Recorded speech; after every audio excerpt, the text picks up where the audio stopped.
दर्शकों नमस्कार। मैं सुजय प्रकाश उपाध्याय हूँ। मैं एक ज्योतिषी हूँ और रोज़ आपसे वार्तालाप करता हूँ किसी न किसी विशिष्ट व्यक्ति की जन्म कुंडली की। आज भी मैं बात कर रहा हूँ एक शख्स की जो देशभक्ति के लिए जाने जाते हैं, जो भरा नहीं है भाव से, बहता जिसमें रसधार नहीं, वह हृदय हृदय नहीं, वह पत्थर है जिसमें स्वदेश का प्यार नहीं। जी हाँ, इस शख्स ने अपने देश के प्यार को, अपनी देशभक्ति को अभिनय के माध्यम से, फिल्मों के माध्यम से उकेरा और समस्त भारतीयों के जन जन के हृदय में बैठ गए। मैं बात कर रहा हूँ फिल्म अभिनेता मनोज कुमार की। मनोज कुमार की जन्म कुंडली आपके स्क्रीन पर दिख रही होगी। यह जन्म कुंडली मकर लग्न की है, जिसके दूसरे भाव में कुंभ राशि का शनि है। यह वर्गोत्तम भी है, इसके नवमांश में भी वह वहीं बैठा है। और मज़े की बात यह है कि यह जो कुंडली है यह वर्गोत्तम लग्न की कुंडली है, क्योंकि नवमांश में भी जो लग्न है वह मकर राशि का ही है। इनके चतुर्थ भाव में मेष राशि का चंद्रमा है। इनके छठे भाव में केतु और बुध है। इनके सप्तम भाव में सूर्य है। इनके अष्टम भाव में शुक्र है और दसम भाव में देखिए बृहस्पति और मंगल है। राहु इनके 12वें भाव में है। अच्छा, राहु भी इनका वर्गोत्तम है। राहु भी धनु राशि का है और राहु भी नवमांश में धनु राशि में ही बैठा है। हम सब जानते हैं कि राहु एक प्रतिछाया ग्रह होता है। वह जहाँ बैठता है, जिस राशि में बैठता है, उसके स्वामी की तरह फल होता है। इसकी चर्चा हम जब इनकी महादशा की बात करेंगे तब करेंगे। इनका लग्न उत्तराषाढ़ा नक्षत्र में है, जिसका स्वामी सूर्य होता है। इनका चंद्रमा कृतिका नक्षत्र में है, जिसका स्वामी सूर्य होता है। और इनका सूर्य पुष्या नक्षत्र में है, जिसका स्वामी शनि होता है। इनकी कुंडली पर बात करें तो इनकी कुंडली में कुछ विशिष्ट बातें तो बहुत स्पष्ट रूप से दिख रही होगी। गज केसरी योग आपको बहुत स्पष्ट रूप से दिखता होगा, क्योंकि बृहस्पति और चंद्रमा आमने सामने हैं, एक दूसरे को समसप्तक दृष्टि से देख रहे हैं। वहाँ चंद्रमा और मंगल भी एक दूसरे के सामने में हैं, तो चंद्र मंगल योग बनता हुआ दिख रहा है।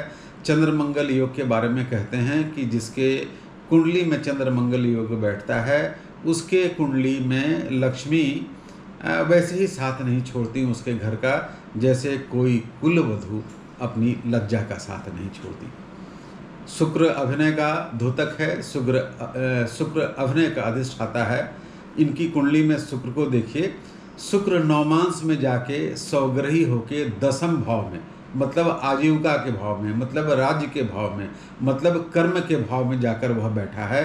तो शुक्र से संबंधित कर्म इन्होंने किया। शुक्र अभिनय का प्रतिनिधित्व करता है, शुक्र कलाओं का प्रतिनिधित्व करता है, शुक्र लेखन का भी प्रतिनिधित्व करता है और शुक्र उन कलाओं का प्रतिनिधित्व करता है जिससे आम लोगों की, आम प्रजा की मस्तिष्क में वह छा जाए अपने कलाओं के माध्यम से।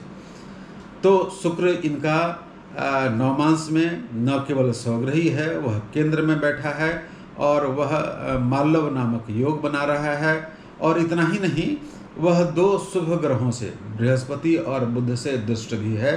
तो इनकी वह जो आजीविका भाव है वह बहुत सुदृढ़ दिखती है इनके जन्म कुंडली के अध्ययन से, इनके नवमांश के अध्ययन से। इनकी कुंडली में कई वैसे योग हैं।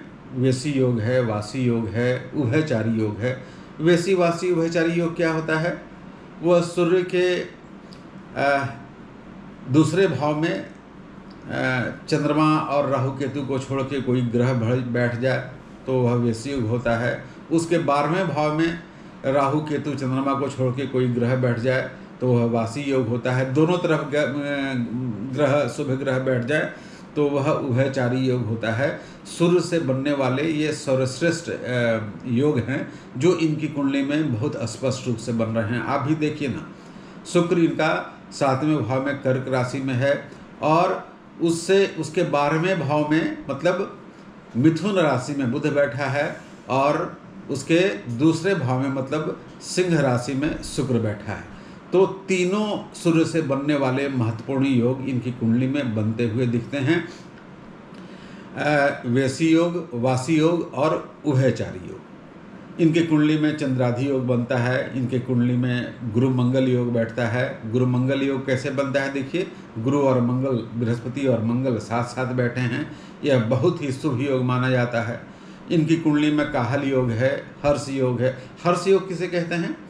हर्ष योग जब तीसरे एवं छठे भाव का स्वामी छठे ही भाव में बैठ जाए तो वह अपनी अशुद्धता को मांझ देता है, परिमार्जित कर देता है, अपनी अशुभता को खत्म कर देता है और वह बहुत ही श्रेष्ठ ग्रह बन जाता है। तो बुध जो वाणी का प्रतीक है, जो लेखन का प्रतीक है, जो प्रबुद्धता का प्रतीक है, जो ज्ञान का प्रतीक है, वह परिमार्जित होकर हर्ष योग बनाता हुआ इनके छठे भाव में बैठ गया है। इनकी कुंडली में वसुमती योग भी है। और बात करें इनके केंद्र त्रिकोणीय योग की, तो आप देखिए पहले भाव का स्वामी कौन? शनि। और पंचम भाव का स्वामी कौन? शुक्र। एक दूसरे से संबंध स्थापित कर रहे हैं, सम सप्तक संबंध। सातवें भाव से दोनों एक दूसरे को देख रहे हैं। इनका लग्न भाव का स्वामी शनि और दसम भाव का स्वामी शुक्र, यह भी एक दूसरे को देख रहे हैं। तो केंद्र त्रिकोण का संबंध बना। दूसरे और पांचवें भाव का भी संबंध बन रहा है। यह एक तरह का धन योग होता है। दूसरा भाव कौन सा हुआ? दूसरा भाव शनि का भाव हुआ, शनि वहीं बैठा है। और पांचवें भाव का स्वामी शुक्र, यह आठवें भाव में बैठ के एक दूसरे को सम सप्तक दृष्टि से देख रहा है। तो धन भाव भी बहुत अच्छा बनता हुआ इनकी कुंडली में देखता है। अब आइए इनकी महादशा की बात करें। इनकी महादशा चंद्रमा की महादशा 1940 से लेकर 1950 की थी। मंगल की महादशा 1950 से लेकर 1957 तक थी। और राहु की महादशा 1957 से लेकर 1975 तक थी। इनकी यह महादशा सर्वश्रेष्ठ गुजरी। आइए देखते हैं कैसे।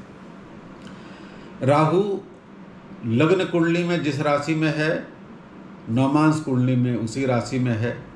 ऐसे होना को वर्गोत्तम ग्रह कहते हैं। वर्गोत्तम ग्रह उच्च की तरह फल देता है। यह एक छाया प्रतिछाया ग्रह है। यह वैसा ही फल देता है जिस राशि में बैठा हो उसकी स्वामी की तरह, या जिनके साथ बैठा हो उनकी तरह, या जिनकी इस पर दृष्टि पड़ रही हो उसकी तरह। तो देखिए यह बृहस्पति के घर में बैठा है और बृहस्पति के मूल त्रिकोण राशि में बैठा है। तो यह बृहस्पति की तरह इसने फल दिया। और संभवतः इसी काल में 1962 में हरियाली और रास्ता आई थी, जिसके कारण ये जाने गए, पहचाने गए, स्थापित हुए। पहले भी इन्होंने बहुत सारी फिल्में की थी, लेकिन उस समय ये स्थापित नहीं थे। 1964 में वह कौन थी? सुपरहिट साबित हुई। और इनका व्यक्तित्व जो भारत कुमार का बना, वह बनना शुरू हुआ 1965 में। यह भी राहु की महादशा काल का ही था। इन्होंने शहीद फिल्म बनाई, यह भगत सिंह पे फिल्म बनी थी। और क्या काम किया इन्होंने। उसके बाद से तो ये भारत कुमार कहे जाने लगे। और आपको जानकर आश्चर्य होगा कि उस समय के दिन जो प्राइम मिनिस्टर थे माननीय लाल बहादुर शास्त्री, इन्होंने इसको बुलाकर कहा कि आप कोई देश पे अच्छी फिल्म बनाइए। बात इन्होंने मानी और फिल्म बनाया उपकार। और उपकार भी सुपरहिट हुई। उपकार का वह गाना आपको याद होगा। उसी तरह से इन्होंने पूरब और पश्चिम 1970-71 में बनाया। भारतीय संस्कृति को पाश्चात्य संस्कृति से अच्छा साबित करने की इन्होंने पूरी कोशिश की। फिल्म हिट हुई। और अंततः 1981 में इन्होंने क्रांति फिल्म बनाई। क्रांति फिल्म भी बहुत हिट हुई। भारत कुमार के नाम से जाने थे। क्रांति के नाम से टी शर्ट बनने लगे, शर्ट बनने लगे, पेन बनने लगे। क्रांति ने सचमुच में क्रांति मचा दी थी। यह भारत और भारत की स्वतंत्रता पर आधारित फिल्म थी। तो भारतीय स्वतंत्रता के बारे में इन्होंने बहुत कुछ किया। भारत के बारे में, भारत की स्वतंत्रता के बारे में, शहीदों के बारे में, शहीद भगत सिंह के बारे में। इन्होंने हमारी उस स्वतंत्रता यात्रा को, उस स्वतंत्रता आंदोलन को पुनर्जीवित कर घर घर पहुंचाने, जन जन तक पहुंचाने में जो अपरिमेय भूमिका निभाई है, उसके लिए हम इनको नमन कहते हैं। और इनका यह संदेश शायद था कि जो स्वतंत्रता हमें इतनी मुश्किल से मिली है, उस स्वतंत्रता को हमें ऐसे ही नहीं गंवाना है। इनका कहना था कि यह स्वतंत्रता वो शक्ति के कारण मिली है, शक्ति से मिली है और एक शक्तिशाली देश को मिली है। तो उनका कहना था कि यह स्वतंत्रता दिया, शक्ति का दिया हुआ, शक्ति से दिया हुआ, शक्ति को दिया हुआ। आज गंगाधार में चल रही जो नाव हो, जोर का बहाव हो, इस गंगाधार में यह दिया बुझे नहीं, यह दिया बुझे नहीं। तो भारत कुमार को, मनोज कुमार को, भारत के सपूत जो अभी भी 87-88 साल में जीवित हैं, उनको नमन करते हुए इस 15 अगस्त, इस स्वतंत्रता दिवस को यह वीडियो समर्पित करते हुए मैं अपना वीडियो समाप्त करता हूँ।